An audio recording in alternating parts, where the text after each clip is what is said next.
Okay, so hello everyone. Welcome back to the Intercontinental Seminar Series of Gravity and Cosmology. So today it's our big pleasure to have Professor Astrid Eichhorn to be our speaker. Professor Eichhorn, she got her PhD in 2011 from Jena University. And after that, she stayed in several places like Parameter Institute and Empirical College London. And during 2016 and 2020, she went to University of Heidelberg as a faculty position. And then she went in 2019 till 2024, she went to the CP3 origins of Southern Denmark University. And since this month, she started her new position in University of Heidelberg as a full professor position. So today she is going to talk about black holes as a gateway to new physics beyond general relativity. So it's our big pleasure, and the stage is yours, please. Thanks for the kind introduction and also for the invitation to the seminar. It's a pleasure to be here. So yeah, indeed, I'll be talking about black holes as a gateway to new physics beyond general relativity, and maybe I should have put a question mark behind the title. And just to say that I'm very happy to be interrupted with questions at any point during the talk. So please don't hesitate to ask if you have any questions at any intermediate stage, then just interrupt me. So my starting point is black holes in general relativity, where there are, of course, powerful no-hair theorems that basically tell us that there is a unique family of axisymmetric asymptotically flat vacuum solutions, namely the Kerr geometry, and that is only parameterized by two parameters, namely the angular momentum and the mass. And for astrophysical purposes, another piece of hair, namely the electric charge, is actually negligible, so I will not talk about it in this talk here. And so if general relativity is the correct description of gravity, then all black holes across a huge range in masses and at all spins are Kerr black holes. And so that would suggest that what we are seeing here are the first images or the first gravitational waves from Kerr black holes.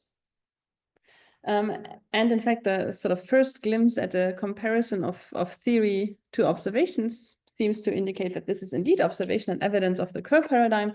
For instance, for this reconstructed image of M87, what you're seeing here is a general relativistic magnetohydrodynamic simulation of an accretion disk and the resulting emission and how a high-resolution image would look like. And then this is the blurred version of that image where the blurring is approximately the nominal EHT resolution.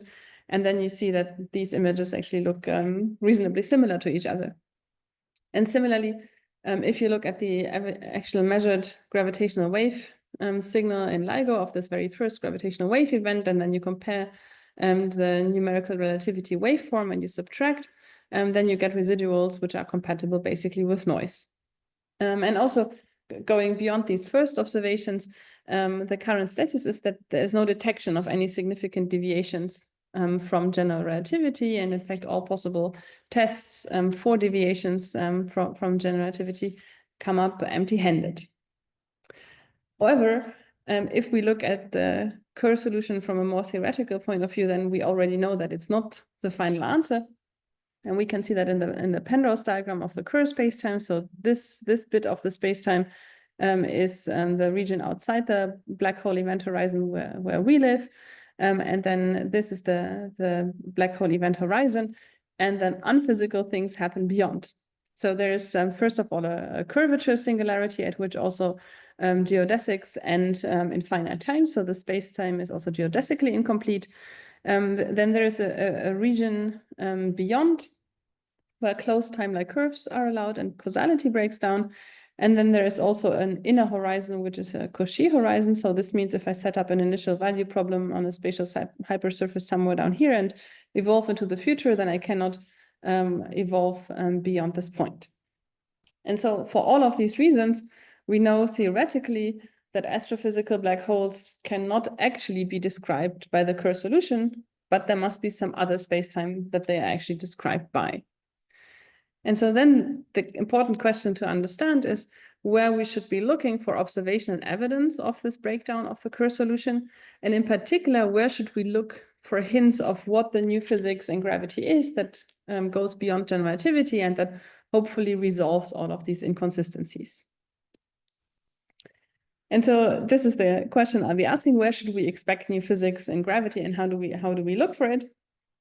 And the first place where we would expect new physics is, of course, through quantum effects. So because GR does not include quantum effects, we definitely expect new physics at the scale of quantum gravity. And of course, that is expected to be the Planck scale, so and at 10 to the minus 35 meters. And then, of course, that you can compare to the gravitational radius of astrophysical black holes. And there's a factor of 10 to the 38 for solar mass black holes in between these two length scales, and a factor of 10 to the 44 to 47 for supermassive black holes, depending on whether they have 1 million or 1 billion solar masses. And so if you look at these numbers, then you would say, well, it's clear that astrophysical black holes are definitely not gateways to quantum gravity, and that supermassive black holes are even less likely to show any effects than solar mass black holes, and that what you should be doing in order to try to see some effects of new physics beyond general relativity is to try to go to a gravitational radius that is as small as possible, so a curvature scale that is as high as possible, to try to see some deviations. But then maybe we should be a little bit more careful about these arguments and reflect where this scale actually comes from and how sure we are that that is the scale of quantum gravity. And the Planck scale, where that comes from, is from essentially very simple dimensional analysis, or from some simple consideration like the Bronstein cube, where you just put the constants of nature that characterize the other theories that we know. And then there is this corner back here, which has quantum effects, which has relativistic effects, and which has gravity. And this is where we would expect quantum gravity sits. And then we can just combine these three constants of nature, and this gives us our estimate of what we expect that the scale of that theory actually is. However, in making this argument, we haven't actually used any dynamical information about the theory of quantum gravity whatsoever, because we also do not actually have an agreed upon quantum theory of gravity. So this is really an estimate of the scale that we are making without knowing anything about the theory at all. Secondly, even if that estimate is correct, then the statement that this is the scale at which all quantum gravity effects manifest themselves assumes what I will call naturalness. And that means that once we have a length scale in a theory, then we are not allowed to put any very large or any very small numbers in front.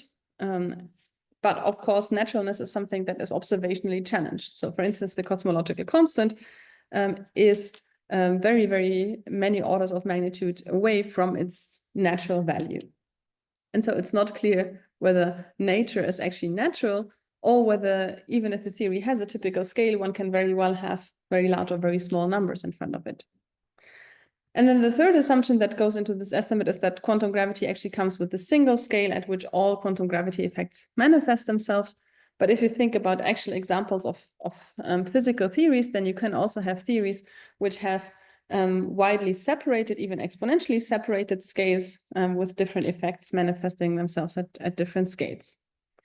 And so given all that, maybe we should be a little bit more cautious in our assurance that we already know the physics of gravity all the way down to the small scale, and we should be a bit more conservative in our assumptions.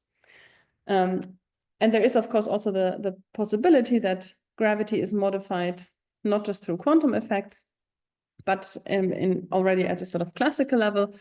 For instance, that it has additional degrees of freedom that are not present in general relativity, as for instance, many modified gravity theories have. And of course, you can in principle also think about modified gravity as a sort of effective action coming from a quantum gravity theory. And then such an effective action, of course, can have, for instance, scales that are separated from each other. But so overall, this implies that we should adopt a conservative search strategy for new physics beyond general relativity, and search for new physics at any possible scale, not just tied to this particular scale, but also think about whether there is a way that sort of circumvents these first estimates here, and that gives us lever arms that enhance Planck scale effects in black holes. And so what I will do in this talk is the following. I'll be thinking about the sort of black hole parameter space spanned by the mass and the spin. And then the arguments that I reviewed on the previous slide basically always tell us that in order to have large quantum gravity effects, the mass of the black hole has to be Planckian or below, and then we would see large quantum gravity effects. And that if we are at masses that are significantly larger, then new physics effects or quantum gravity effects are unmeasurably tiny, and we will inevitably observe the Kerr solution or the exterior of the Kerr solution. And so I will be talking about an idea that if you go near to extremality, so very large spins, then there could be large quantum gravity effects irrespective of what the mass is. And I'll be also talking about this part of this parameter space, where, of course, one of the most powerful predictions that GR makes is that there are uniqueness theorems. So there is a single family of solutions that describes black holes across a huge range in masses. However, if you go beyond general relativity, in even the simplest theories, such uniqueness theorems are no longer valid, and you can have different branches of black hole solutions, and they can exist in different mass ranges. And I'll be talking about one particular theory that is just an example that shows you that in principle, these mass ranges can also lie in rather unexpected corners of the parameter space. And you can have situations where lower mass black holes, for instance, solar mass black holes, would perfectly follow the Kerr paradigm, but then higher mass black holes or supermassive black holes would be described by a new branch of solutions. And so I'll show you an example how that can be realized, and that contradicts this standard expectation that we have that in order to see deviations from GR, the black hole mass should be as low as possible. All right, so let me get started with the spin as a lever arm for quantum gravity effects. And I'll first summarize the main argument, and then I'll go into more details. So the main argument goes as follows. It says, well, black holes in GR are not the correct description because of the singularity at the core.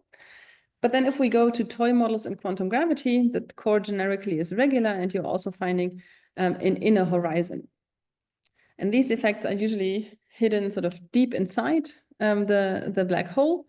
But one way to enhance them is to go to very high spin, because if you make a black hole spin, then of course you're also generating an inner horizon. And if it spins close to extremality, then the inner and the event horizon can be very close to each other.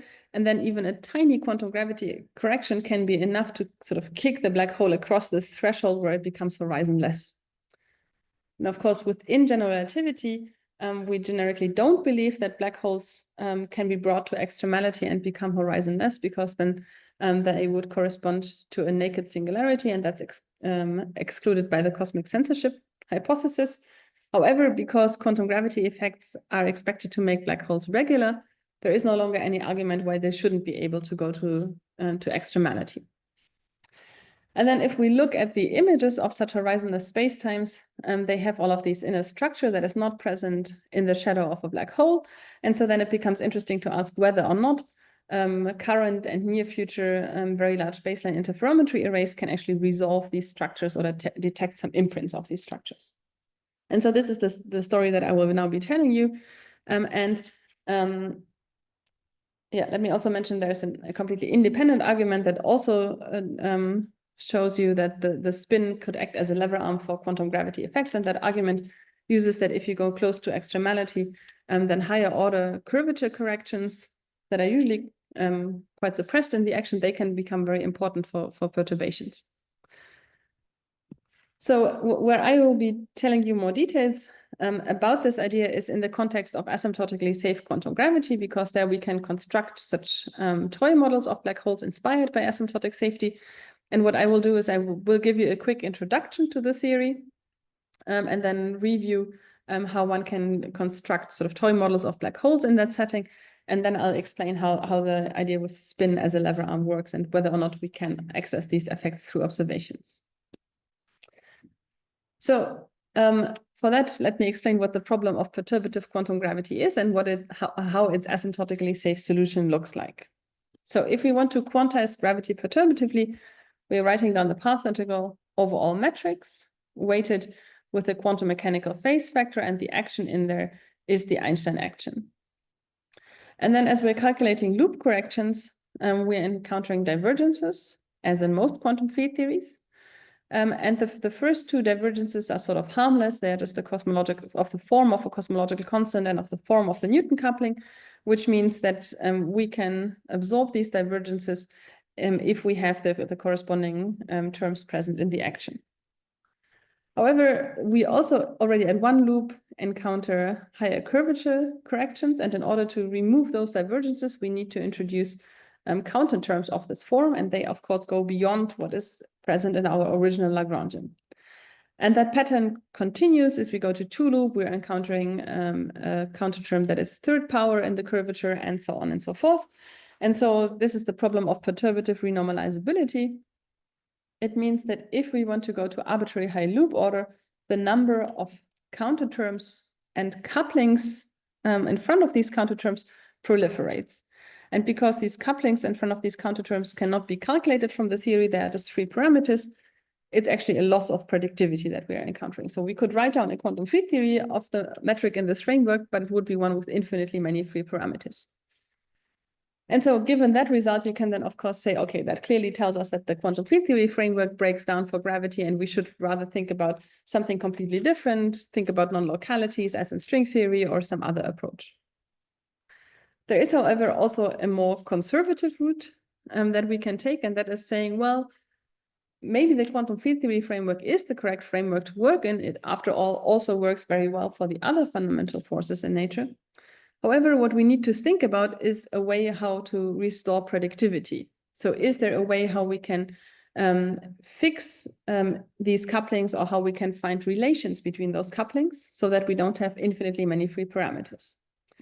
And then the answer to that question in general is symmetries, because whenever you impose an additional symmetry on a Lagrangian, then that leads to relations between the couplings.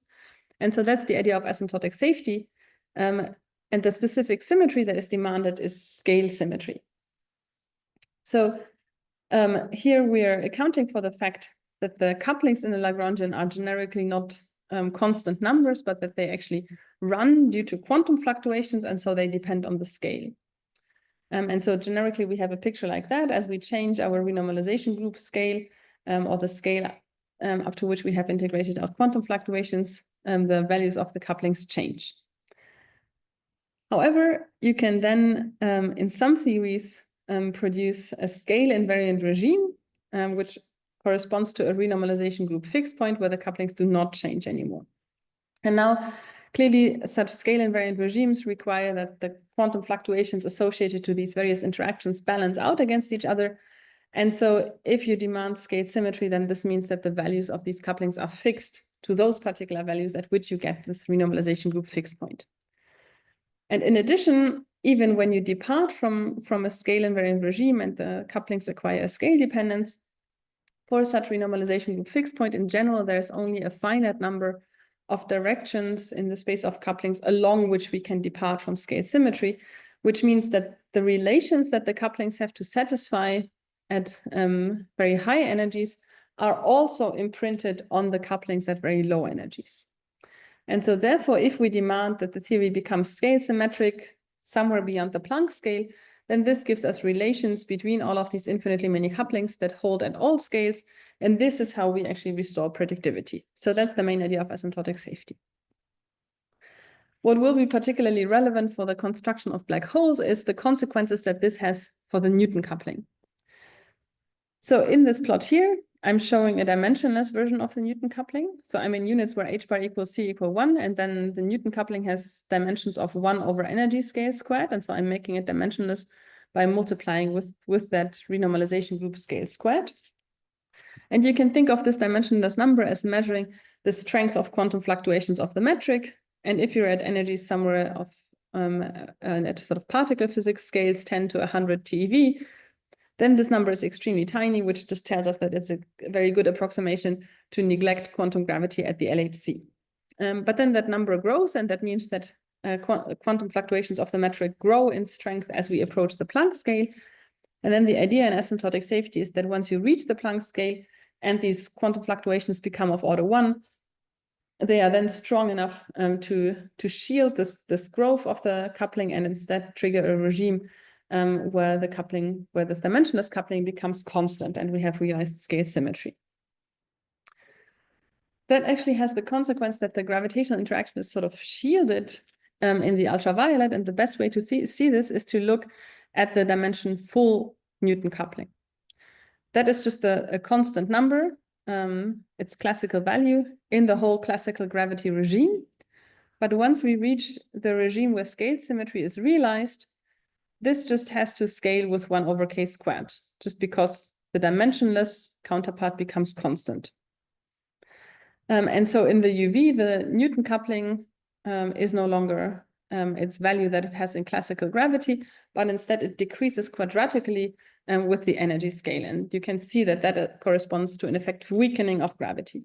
And then this equation here interpolates between both regimes. If we're at very low scales, then we're just recovering the constant classical value.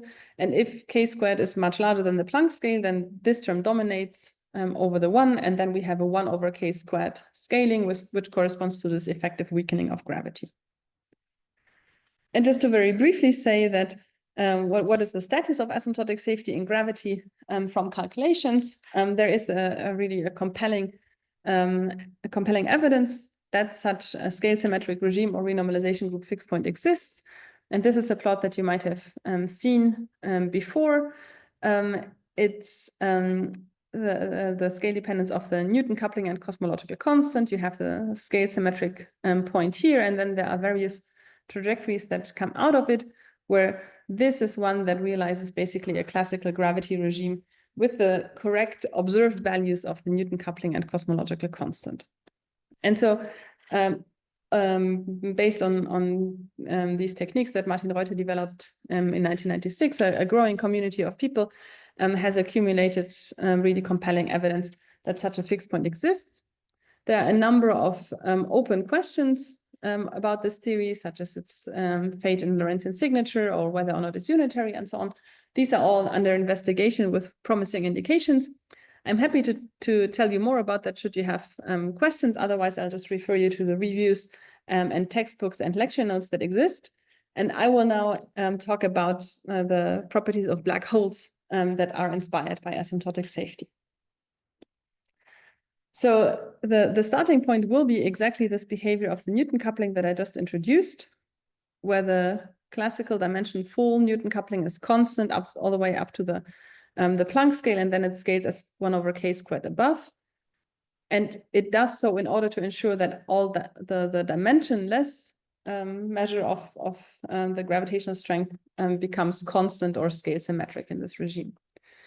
And now I will not be deriving black holes from a solution to an asymptotically safe dynamics, but instead I make a heuristic argument to arrive at a sort of toy model of black holes where one can argue that this presumably captures some of the leading order effects of asymptotic safety. But from this point on, this will be a sort of more phenomenological study.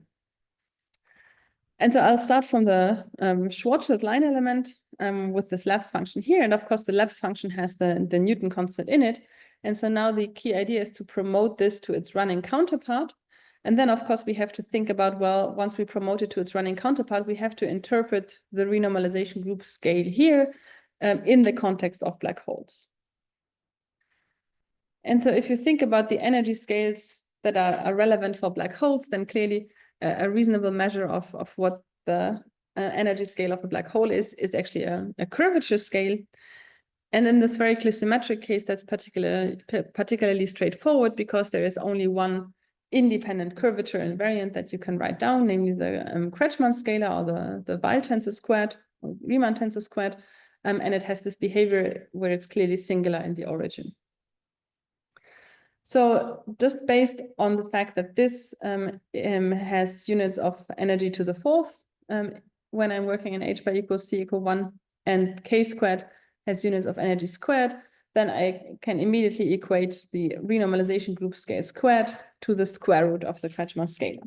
And by doing that, I arrive at an RG improved line element where now the Labs function is modified by this correction. And what I did here is also instead of using the Planck scale here as the scale where the transition between classical gravity and quantum gravity happened. I put a free parameter, a general new physics scale, and then I later ask how much we can constrain this from observations. So this Labs function then at small radii does no longer behave like 1 over r and is no longer divergent as its classical counterpart, but instead it starts off with a quadratic term. And this actually implies that curvature invariance will be everywhere regular. So in this plot, I'm showing you the absolute value of a few curvature invariants. The red line is the Ricci scalar. This orange line is the Ricci tensor squared, and then the green and blue are, one of them is the Kretschmann scalar, and the other one is a combination of Ricci scalar and Ricci tensor. And so you see that some of them change sign somewhere around here, but they all, as we go towards r equals 0, they all go to either finite values or to 0. And so now we have a space-time that is regular because basically of this weakening of gravity that we're getting from asymptotic safety. And now, of course, the question that I'm interested in is whether or not this has any testable consequences.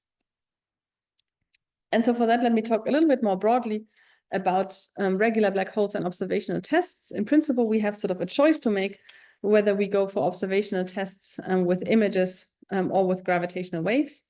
Of course, let me say that in principle, we can probably learn most if we manage to combine both tests. For now, I will be focusing on black hole shadows, and that basically has 2 reasons.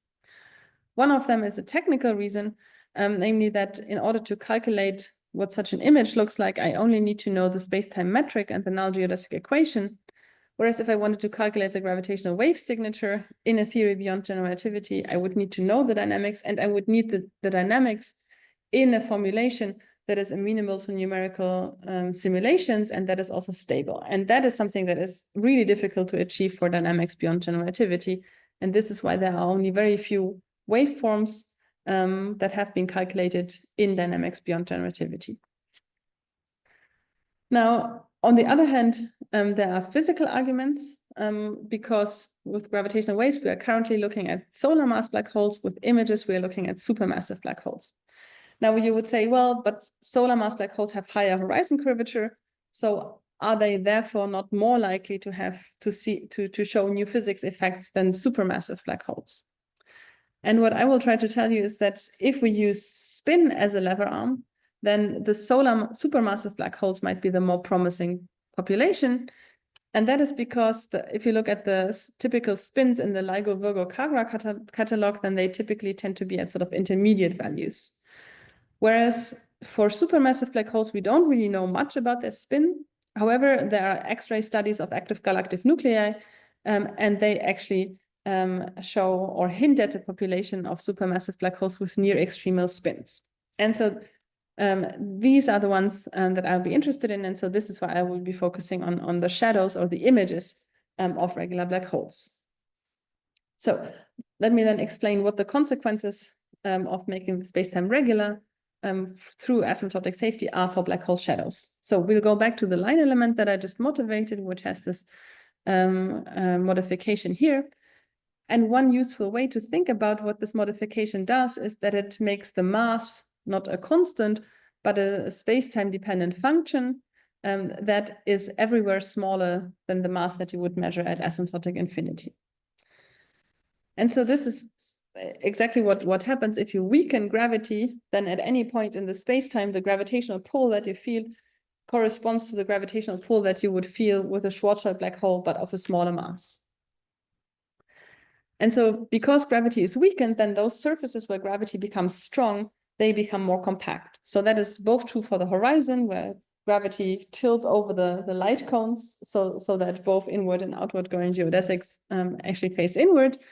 And that is also true for the photon sphere, where we have strong gravitational lensing, so that null geodesics actually can circle the black hole indefinitely.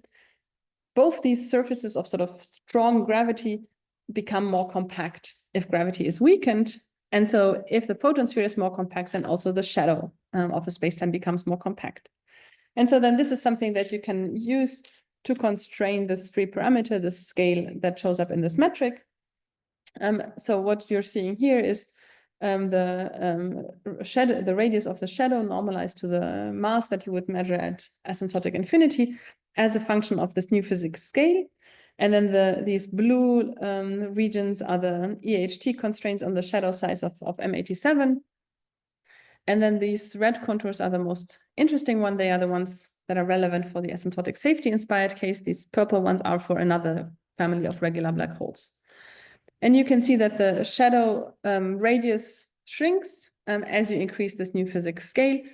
However, the effect is, of course, not particularly large here. And let me just say that something very similar has also been done by the EHT collaboration with Sagittarius A star. So here, because the spacetime only changes in a quantitative way, so the horizon and the photon sphere still exist, they just become slightly more compact. But because this is just a quantitative change, the constraints that you can derive on the new physics scale from measurements like these are of the order of the gravitational radius or of the mass of the black hole. And so they are 10 to the 47 times the Planck length for M87. And so clearly this is very, very far removed from any potential quantum gravity effect. So is there any way that we could get to constraints at the Planck scale? So to motivate that, let me talk about what happens with the horizon in the setting here. So the location of the horizon corresponds to the zeros of the lapse function, and the blue dashed line, that is the classical GR lapse function. And then these colored curves are this improved lapse function, where the more red it becomes, the larger this new physics scale. And you can see that the effect of introducing these new effects is to generate an inner horizon, and then also to make the event horizon a little bit more compact. So these move towards each other, and then there's a critical value of a new physics scale where the two horizons actually merge, and you're left behind with a horizonless spacetime. So you don't just have a quantitative change in the spacetime, there is a qualitative change in the spacetime. But in order to get to this point, you need to make the new physics scale sort of as large as this value here, so very close to the gravitational radius of the black hole, and so much, much larger than the Planck scale. However, if you now think about a spinning black hole, then it actually has a similar structure in terms of horizons. It has an outer event horizon and it has an inner horizon. And as the black hole spins up, the two horizons also approach each other. And of course, in GR, the two horizons merge exactly at A equal to 1. And so now if you imagine that you're looking at an astrophysical black hole that is very highly spinning, so it's very close to this point where the horizons merge and annihilate, then even a very tiny quantum gravity effect is sufficient to sort of kick you over the threshold and make the space-time horizonless. And of course, because this space-time here is regular, there is no longer anything prohibiting this process from happening, because once you dissolve the horizons, you just have a regular horizonless space-time, not a singular one or not a naked singularity. All right, and so this motivates to look at asymptotic safety-inspired spinning black holes. And the line element, of course, is a little lengthier than it is in Schwarzschild, but the procedure, how we get to the asymptotic safety-inspired case, will be exactly the same. So we are promoting the Newton coupling that shows up in various places here to its running counterpart. We identify the RG scale with a curvature invariant. And in the case of spinning black holes, curvature invariants are a little bit more complicated. So this is a plot of a contour plot of the Kretschmann scalar, for instance.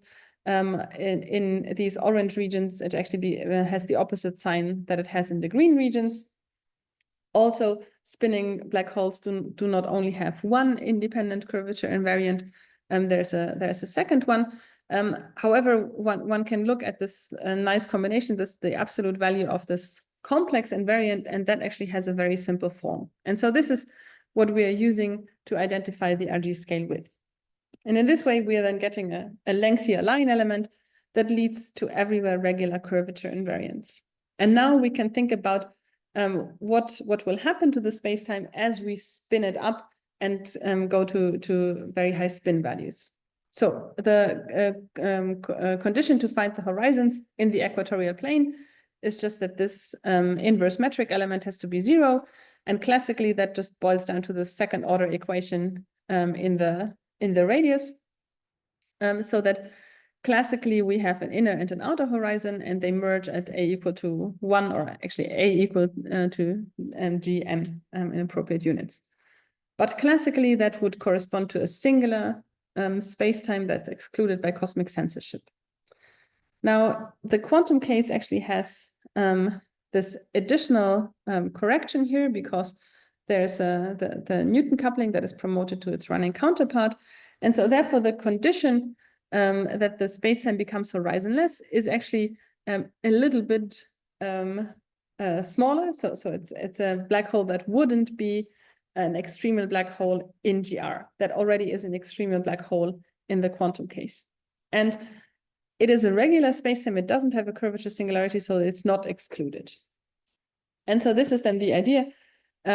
We imagine that there are black holes which are spinning very close to extremality, and then we turn off on a tiny quantum gravity effect, and this makes the black hole light up. And we call this process black holes lighting up, because there is now literally, if you look at the image of these spacetime, there's emission in this region that would correspond to the black hole shadow. And I'm showing you this process here at various inclinations. So here we are looking sort of edge on, sort of into the accretion disk, whereas here we are looking nearly into the spin vector.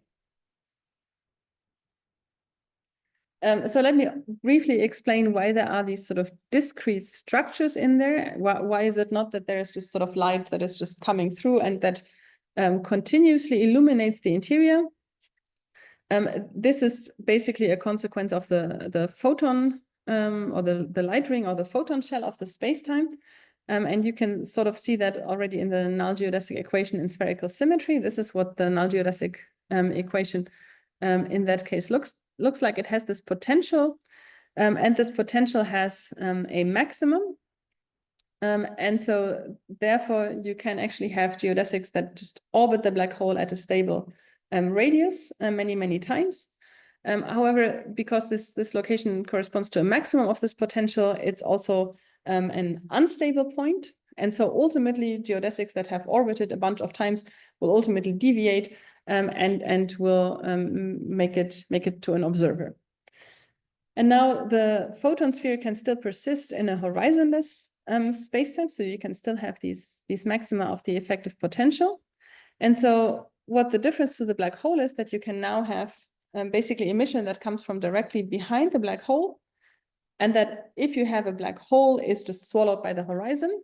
But now that we have dissolved the horizon, it goes through the interior of the black hole and then circles around the black hole a number of times, and then ultimately makes it towards the observer. And these discrete rings are made up by all of the geodesics that completed an integer number of half orbits around the black hole. So they arrange themselves in these inner photon rings. Now, given the images that we just saw, let me just flash them again. It's of course a pressing question whether or not this is something that is compatible with observations. If you look at these high resolution simulated images, you would say, well, the case of a black hole clearly looks extremely different from the case of this horizonless spacetime. Surely this is something that we can already exclude observationally. And so this is a question that I looked at together with Aaron Held, with whom also the previous work was done, and also in collaboration with Roman Gold. And so we took one of those simulated images and we simulated an observation using the EHT imaging code. And this was done with a simulated Event Horizon Telescope 2017 array, so the one that actually recorded the first images of black holes. And you can see that the resolution of this array is such that all of this inner structure, it doesn't actually make it into the reconstructed image. You can also make a comparison to the data at a more quantitative level than just by looking at this image and comparing the actual image to the reconstructed images. So the actual data of such an EHT observation are in the Fourier plane. So what is actually measured is basically the Fourier transform of the intensity. So this is sort of the intensity as a function of x, y image coordinates. And what is actually measured is the two-dimensional Fourier transform of this. And this is called the visibility amplitude. And so here's a plot of the data on the visibility amplitude as a function of this UV, so the distance in the Fourier plane, so basically the wave vector. And if the image was really a perfect ring, then the Fourier transform is just a Bessel function. And so this is why you're seeing these sort of characteristic minima and maxima of a Bessel function.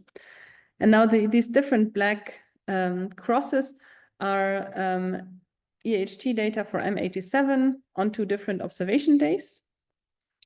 And then the green dots are the simulated observation you would get from a regular spacetime with a horizon, so basically a Kerr black hole. And then the red dots are the ones that you would get for a simulated observation in one of those horizonless spacetimes. And just for numerical reason, we went to slightly larger spins than we would really have to do to see the quantum gravity effect. And then you can see that, I mean, given the relatively large error budget and also the sparseness of the actual EHT data, at the moment, we can't really tell whether the red or the green actually give us a better fit to the data. They both perform reasonably well. So this means that at the moment, we can't be sure that the EHT is not actually looking at a horizonless spacetime. And so then we ask, well, what happens if we go to better VLBI arrays? For instance, if we consider that the 2022 data was already recorded with more telescopes, so less sparse array and also more sensitive data. And then, of course, there are discussions how you could upgrade the array by adding additional telescopes and also by going to higher frequencies. And the upper line is always the Kerr case, and this lower line is this horizonless spacetime.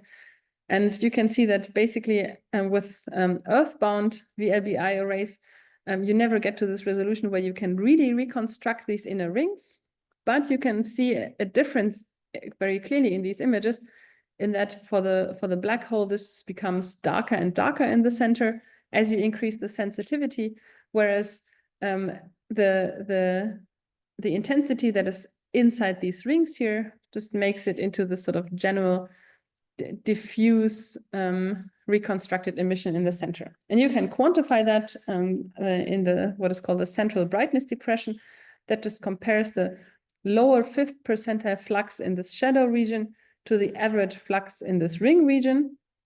And then this number for a black hole, as you improve the array with which you observe, this number just goes down and down and down, simply because there is no emission in the center.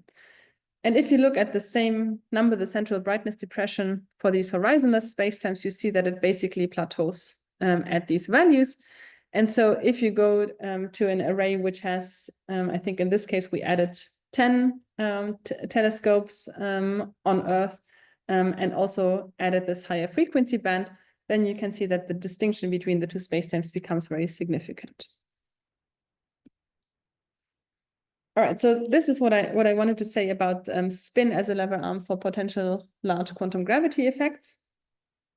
Let me now, in a second but briefer part of the talk, also talk about this point about uniqueness theorems, which are really a very powerful result of general relativity, but generically not valid beyond general relativity, where we can have new black hole solutions in different mass ranges. And so this sort of starts from this maybe more general question, what can effective field theory actually tell us about the breakdown of the Kerr paradigm? So if we start adding higher order curvature terms to our action, what do we expect where we can actually see their imprints? Well, the first expectation would be that because these are higher curvature terms, they clearly must be most important for small mass black holes, because the horizon curvature in Schwarzschild scales with 1/4 power of the mass. And quadratic gravity, where you literally stop at this order, is actually an example of that. So for quadratic gravity, Schwarzschild-like solutions have been constructed. And there are 2 branches of spherically symmetric black hole solutions. One is the Schwarzschild branch, and in both of these plots here, the Schwarzschild branch is actually this line that moves towards the upper right, and that extends to arbitrarily large black hole masses. And then there's a second branch, this one here, or this one here. This is a non-GR branch. And now both the original papers by Kelly Stella and collaborators and also the more recent paper by Aaron Head and collaborator investigated this question of whether this new black hole branch can actually be stable. And these dynamical studies found that the Schwarzschild branch is stable for very large masses, but becomes unstable, and instead the new non-Schwarzschild branch is stable for low enough masses. And so this seems to confirm this expectation that if we are to see deviations from general relativity, they kick in if we go to low enough black hole masses. But is this really generically true? So if it is generically true, this is a very important piece of information in our search strategy for deviations from general relativity. And so it's important to know the answer. And so what I will now be telling you about is a counterexample that's based on work with Pedro Fernandez, who's a postdoc in my group, also with Aaron Held and with Hector Silva. And this counterexample shows that we can easily write theories where the Kerr paradigm breaks down, but only for supermassive black holes and not for solar mass black holes. So it turns this intuition that deviations from GR exist at low masses, it turns that on its head. And it's within the scenario of spontaneous scalarization. So let me very briefly review that scenario for you. Spontaneous scalarization can occur if you couple GR to an additional scalar field, and you couple that scalar field non-minimally to the Gauss-Bonnet invariant. So if that function here satisfies some conditions, where basically it starts with a quadratic term in phi, so you have something like a mass term, then this curvature basically gives you an effective mass for the scalar. And if that effective mass squared is negative, then this means that this means that phi equals 0 is no longer a stable solution, and that can actually happen around Kerr black holes. If that combination of coupling times Gauss-Bonnet invariant is negative, then Kerr will not be a stable solution, and you can get that in two different ways, depending on the sign of the coupling. But so what generically happens in the standard scalarization scenario, again, is that if you have very large black hole masses, then of course the curvature at the horizon is small. This term isn't that important, and so these are stable. And only if you get to black hole masses which are of the order of that coupling, which here in this original work was called lambda, then this new non-Kerr branch develops, and basically the Kerr black hole starts to become unstable, and it starts to grow scalar hair. And now what we did is we simply asked, well, but what happens if we extend this theory and include an additional sort of the next to leading order curvature invariant? Then you can see that this original term here can still give us the tachyonic instability, and the mass scale for black holes where that happens is set by this alpha 1. But then if we just choose this next order term to come with the opposite sign, then if you have a black hole with high enough horizon curvature, then this term here dominates and it stabilizes Kerr. And so in this theory, if you make black holes small enough or the horizon curvature large enough, then Kerr is a stable solution. But if you make the black hole large enough or its horizon curvature small enough, then this term dominates and triggers this instability and growth of scalar hair. And this is what you see in this diagram here. So this is the black hole mass in units of this coupling alpha 1 as a function of this coupling ratio. And so the standard scalarization scenario doesn't have alpha 2, so it's just this line here, where black holes below a critical value will scalarize. And now, as we increase this ratio and make the second term more and more important, you see that ultimately we always just have a finite range of masses which scalarize. And now we can choose these couplings alpha 1 and alpha 2. They're both free parameters. A priori, we can choose them anywhere. In particular, we can choose them in the mass range of supermassive black holes, so that we would have supermassive black holes being unstable to scalarization, but solar mass black holes being described by the Kerr solution. And note also that this term also has good properties when it comes to stabilizing cosmological solutions and making sure that this theory passes other observational tests. Now, if we look at various sort of properties that characterize these new black holes, in particular, if we look at the combination of the radius of the light ring of photon sphere compared to GR, you see that we can easily have deviations that become of order 1 if we choose appropriate ratios for these two new couplings. And so if we get order 1 deviations from Kerr, can we actually robustly probe these deviations with black hole images? And so that's the question that I want to ask in the last few remaining minutes. So the challenge here is that if we're looking at a black hole image like that, then we're generically looking at a mix of the space-time properties and the astrophysical properties, so the properties of the accretion disk. And so it becomes difficult to disentangle those and really cleanly distinguish the Kerr space-time geometry from a different space-time geometry. However, there are by now 2 ways how we can do that. One of them is in photon rings. And so the photon rings just arise from these geodesics that complete an integer number of half orbits around the photon sphere before they make it out to the observer. And what you see in these 2 plots here is just the intensity of the recorded emission along this x-axis here. And the difference between these two figures here is that the main location of the accretion disk where the emission comes from was shifted. Here it lies outside the innermost stable circular orbit, and here it actually lies very close to the horizon. And so you see that the sort of main bulge that you see also in these images here, that is shifted quite significantly. That's the direct emission that very strongly depends on the location of the accretion disk.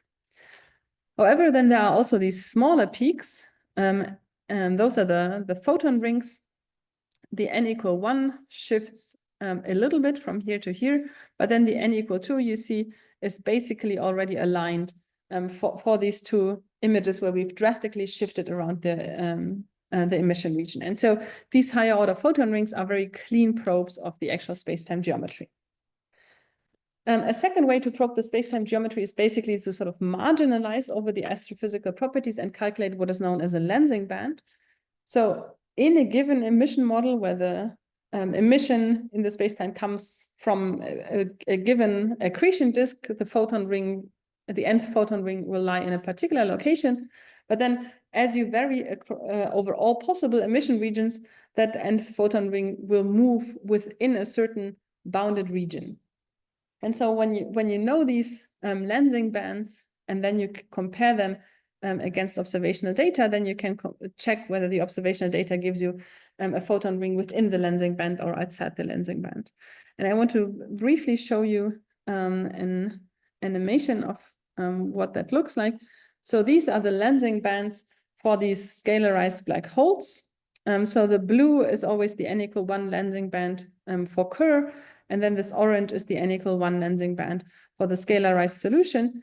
And you can see that as we decrease this ratio here, so as we go further away from the branching point with Schwarzschild, the lensing bands are really very, very different from each other. And so this then brings me to the final question, namely, how far are we actually from measuring one of the photon rings and then making this lensing band comparison. So the nominal EHT resolution is not sufficient to disentangle direct emission and photon rings. So we have to either upgrade the telescope array or use super resolution techniques, which are basically priors in image reconstruction. And that has already been demonstrated by Avery Broderick, Dom Pesci, Roman Gold, and others, where they showed that by putting in a prior, namely that a reconstructed photon ring has to be thin, they can actually show in a Bayesian approach that the EHT data for M87 star favors a diffuse emission that is shown by these blue contours together with this thin photon ring. And this is comparing the reconstruction across different days. And you can see that this photon ring that is reconstructed under the assumption of this prior, that stays remarkably stable under these different days. And so just for the last slide, what I want to talk about is what happens to photon rings as we go beyond general relativity. How far are we from potentially detecting or reconstructing those? And there it's important to know that in some cases beyond general relativity, the situation becomes more favorable because photon rings can be more separated from each other. And also the higher order photon rings can have a higher relative flux. So in general, these photon rings are characterized by a certain separation that is rather small in Kerr. And also the higher order photon rings become dimmer. You can see that for Kerr, the ratio is quite low. But there are examples of spacetimes beyond general relativity where the photon rings are much more separated from each other, and where the higher order photon rings are not as dim. And so this begs the question, how close are we actually to photon ring reconstruction beyond general relativity? So what we did in this study here, which was led by my PhD student, Eloise de la Porte, and together with Raúl Caballo Rubio and Aaron Held, we used simulated images which had two such rings. And then we asked whether simulated observations can distinguish a reconstruction with one ring from a reconstruction with two rings. And we did that by plotting the p-value, which basically tells you the confidence with which you can reject the hypothesis that the image consists of just out of one ring. And if this p-value becomes very low, then this means the confidence is very high.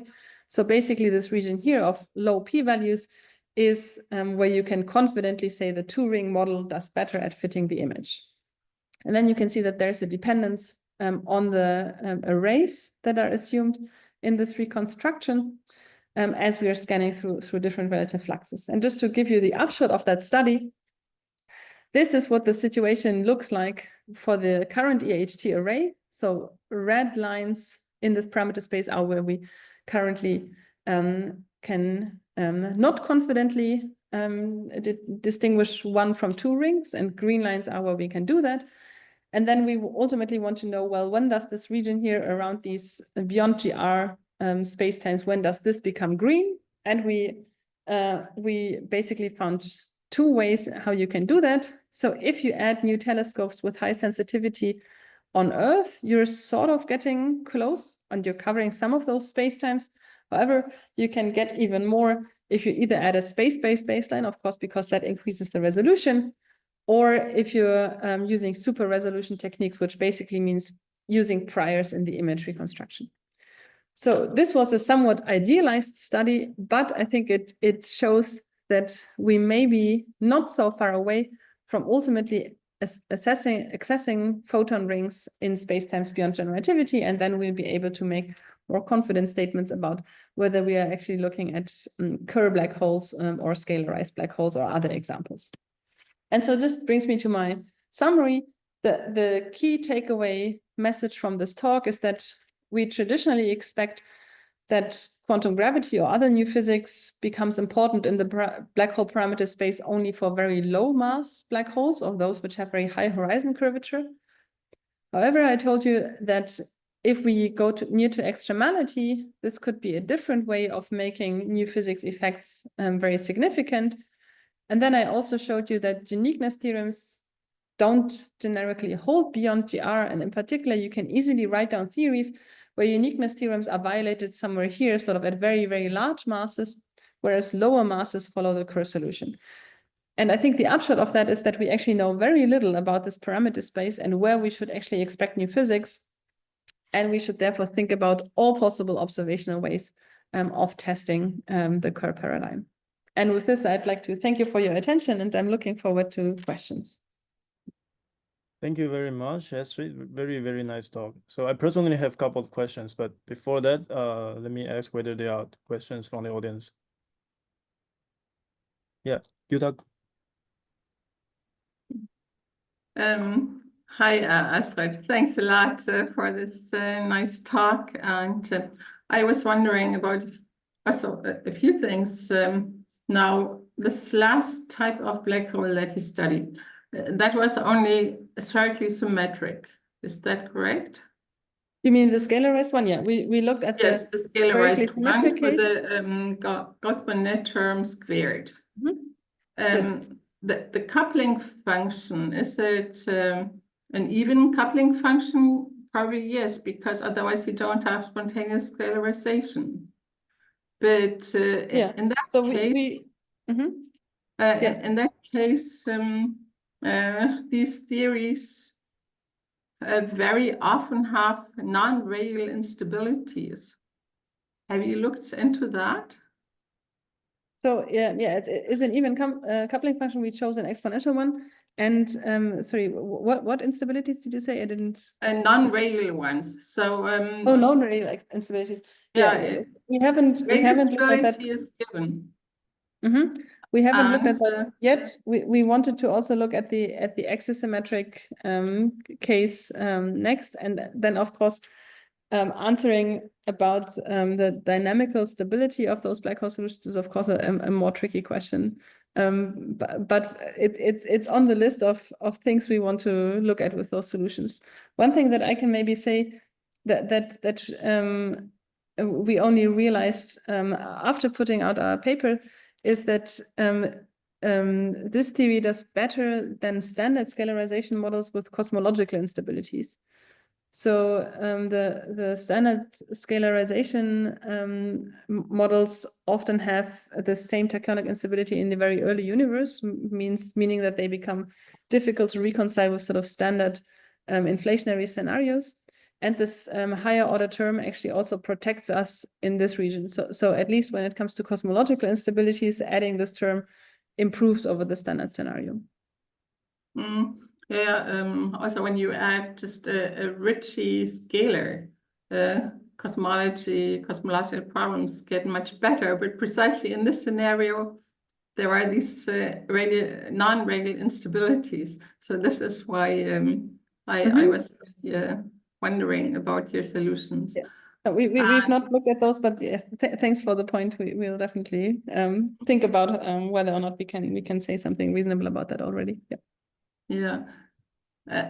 And then concerning your first part, I mean, we are always more interested in the other side, which we didn't discuss so much, namely the gravitational waves. And I'm wondering if we would want to calculate, let's say, the ring down, the quasi-normal modes in such a theory, asymptotically safe gravity, what would we have to do? Yeah, I mean, the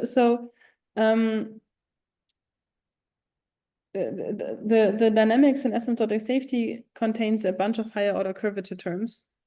And so if you wanted to really do numerical simulations, you would have to, bring that theory into a form where you can stably evolve that.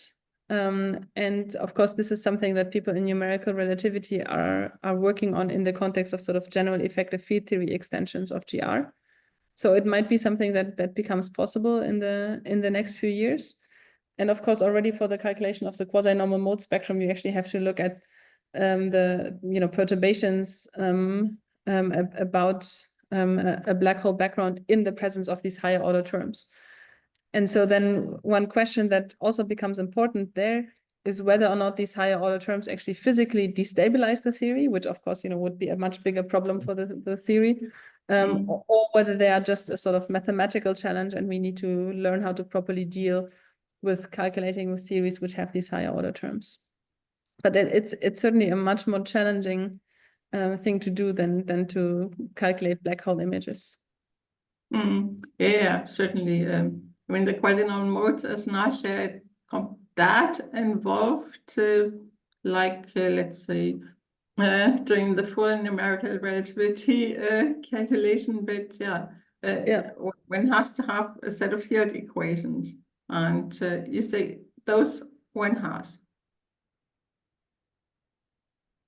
Yeah, so I mean, at the moment, we don't have a full closed form for the full asymptotically safe dynamics that we could write down. We can write down approximations of that with some of the higher order terms, but then there's the generic problem how to deal with those higher order terms.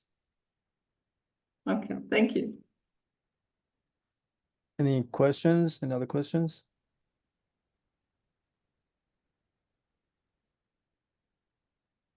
Okay, so let me ask a question. So when you talk about the super resolution technique, like when people put the thin ring as the priority in the image reconstruction, is this thin ring unequal to one ring, or is it generally higher order rings?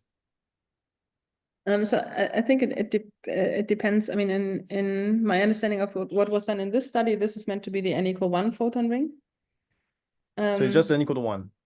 Yeah, just n equal to 1. So I think here you cannot, I mean, really start to resolve n=1 versus n=2 or anything like that.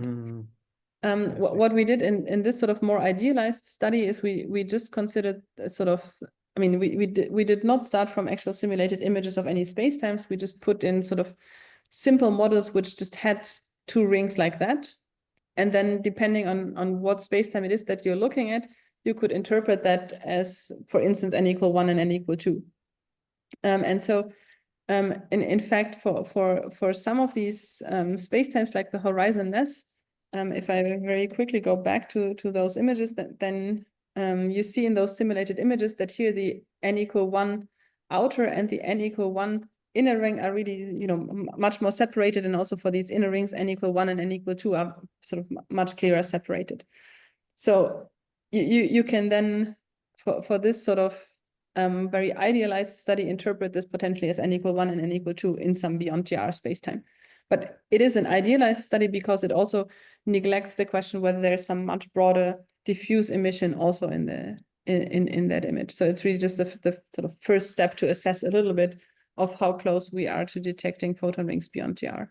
So I think it sort of shows that we may not be as far away, at least for some of these cases, as we usually tend to think, and that maybe it's worth to investigate this with more realistic settings.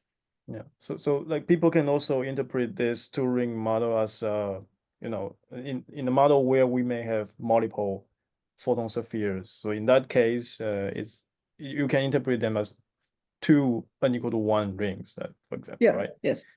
So you can interpret them in the context of any space-time where you would expect that you have two sort of reasonably thin and separated rings, wherever they actually come from physically. Mm-hmm. I see. And maybe also let me say the super resolution techniques that we put in here was also that in the reconstruction we put a very strong prior on how wide we allowed the rings to be. So when we sort of gave the simulated observational data to the fit and asked, what fit of one ring versus fit parameters of two rings would you reconstruct? The super resolution prior here was to say that these rings basically have a width that isn't larger than, I think we ultimately chose something like 2 micro-arc seconds or so. Mm-hmm. I see. Thank you. Just asked my second question. All right. And any other questions?